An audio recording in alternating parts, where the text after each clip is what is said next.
Hello everyone, welcome back. Today we're going to make palm oil pepper jollof rice with fish. Well, if you have tasted fish with palm oil jollof rice, you know the meaning of what I'm doing here, you know, right? So stick around, let's just go and make this tasty peppered palm oil fish rice. Here I will be adding onion, ginger, garlic, and fresh habanero pepper to the sweet pepper I have in the blender. I will just blend them until they are very soft in paste. You can actually use a bell pepper, that is the big one, but this one has a better taste when it comes to this jollof rice. So I'm going to throw them to the pot and cook them. I'm going to cook this until this drain of water. I will show you exactly how it will be looking after you have finished cooking it. Now I'm just transferring it to the gas and on it, cook it. It will take like 30 minutes. I'm telling you, on medium heat. This is how you want this tomato to be. I'll just reduce the light and leave it there.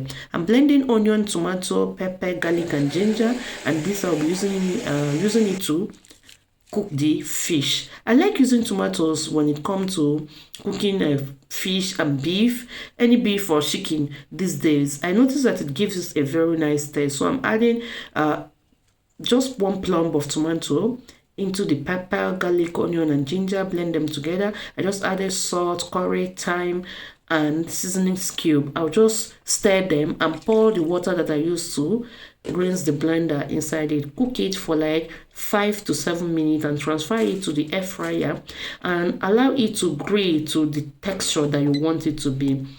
And that being done, we are going to start our cooking for today. Yeah, the tomato is still on the gas there, receiving a download. Yeah.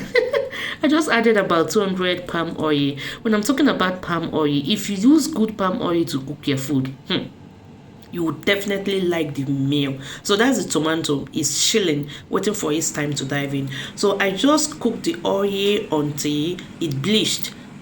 Just like this is okay. Yeah, cover it if you don't want to suffocate, but it wasn't really much in the kitchen. I cut one plump onion and I added iru to the oil and I'll fry it. Add shrimp powder. I'm adding shrimp powder. If you're using crayfish, you should add 2 tablespoons, but I'm using shrimp powder and you know the taste is more stronger than crayfish. And after frying for some time, I will go ahead and add the pepper mixture that we have boiled down. Allow this to fry from 10 to 15 minutes on medium heat. I'll cover it and leave it there. And please don't forget to be shaking on it from time to time. Fry until you see the oil on top. Just cover it by the corner. Don't go too far unless you trust your pot. Alright, so this is how this stew base should be looking by now. And everywhere in the kitchen, oh my goodness, is well flavored with aroma. So I'm going to add the stock that I got from the fish.